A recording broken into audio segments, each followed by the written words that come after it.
Newhard. I'm the artist of the paintings in this part of the gallery. And I'm Connie Baker, Executive Director of Allegheny Highlands Arts and Crafts Center. We're here to talk about Nancy's work. And just ask some questions to Nancy about how she does things and what she thinks about. So one question I have is, how do you think artists play a role in society? And should art express beauty only? The word only bothers me. I think art from the beginning has been both a record of what people see, but also how they wanted people to think. You know, the churches, the first sponsor of artwork, used it as a teaching tool because most people didn't read. So it was like a comic book, in essence, of biblical stories that they wanted people to tell. And it's evolved then to both record what exists and also to push people into different ideas and to see and think about things differently. So. Okay, so that influencing role in society has been around since like early artwork. So is there any particular piece here that you have that you think about in that way that you've done? Probably this one in some respects. Okay. This one was a challenge in that I couldn't get it to come together, and all the collaged in pieces moved around a lot while I was working on it. And somebody suggested to me that it was like a board game. And I think that there are certain aspects of board games that reflect life. And so I kept moving them around, and because I was literally picking them up and shifting them on the page, that moving them around, the title became So Who Moves Next? And that's both a question of who it moves next, forward, backward, sideways, upside down in life, and who moves next when you're playing a board game. And who moves next on the piece of paper before you glue it down. Okay, okay. Do you think your work reflects what you're feeling emotionally at the time? It does, I think sometimes, not always, but sometimes. When I was working on Gypsy Whirlwind, I was in sort of a happy dancing mood, and I love reds, and reds to me are just a very expressive color, not only of anger, but of joy and exuberance. And so the parts of this became a sort of dance as you layered the colors, because there's about 37 layers of paint on here. And as you move it around, it changes the way you're thinking, the way you're feeling about it.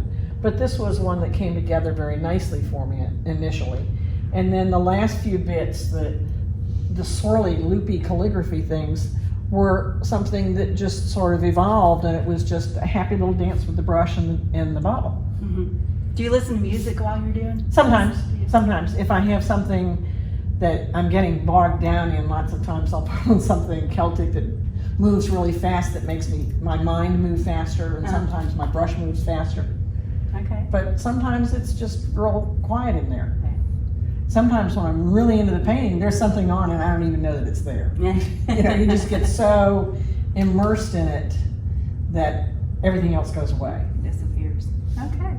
So how do you think your work has changed over time? Well, I've always been, a big part of my heart has always been tied to landscape paintings. The elements and the land have a real pull for me. But as time has gone on, I'm less interested in reproducing exactly what I see the way I see it, because there's a camera.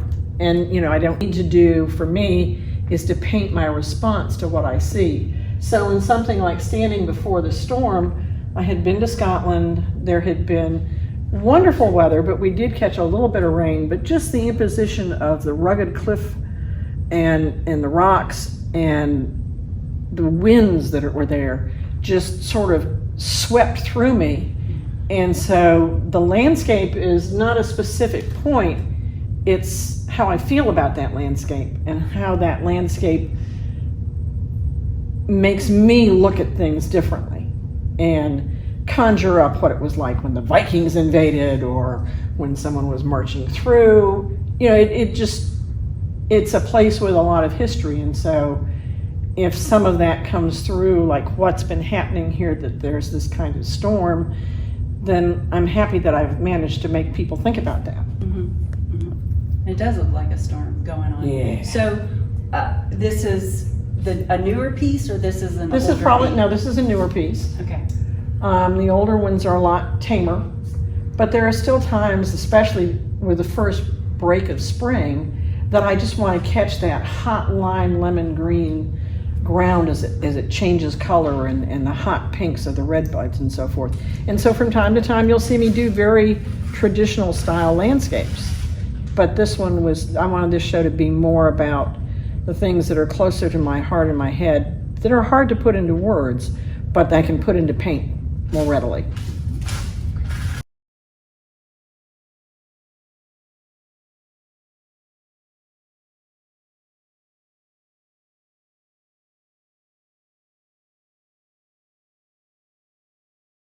It's Nancy. We're here doing this little phone interview thing.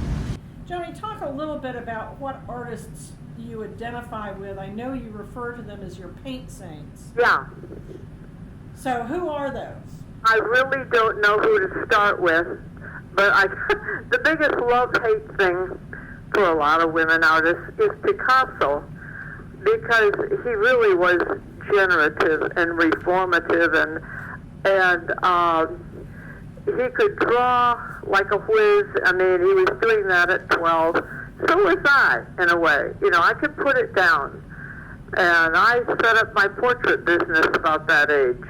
Wow, I didn't realize that. Oh, yeah. I mean, it was a quarter, and it was 50 cents.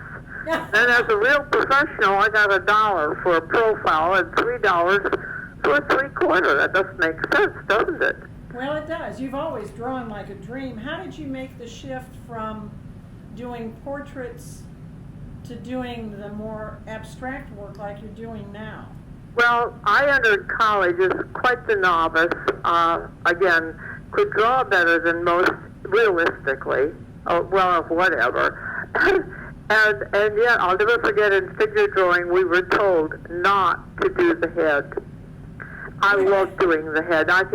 And I was fast, and you know, I continued to almost have a sideline, but it was never exercised in class. A sideline of quick portraits, not caricatures, but a man named Schwalbach said, "You're going to use this," and he handed me a bamboo brush and India ink, and I did them at the state fair. Wow. And so no one had to pay for them. And so no one could complain. If they didn't like it, they got in line again. They were free.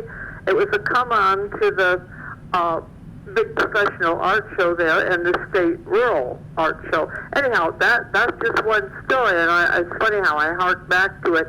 But it was formative.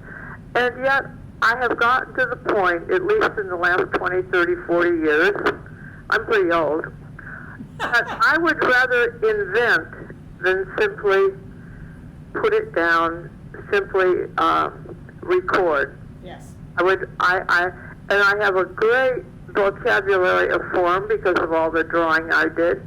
And then added to that, I've been married to an entomologist for 60 some years, and his world of nature is tiny, generally, tiny. And making tiny things big has become a very fun thing to do. Well, it certainly is, and when I look at those surfaces, I just sort of want to dive into them. They're just imaginative and fun and wonderful.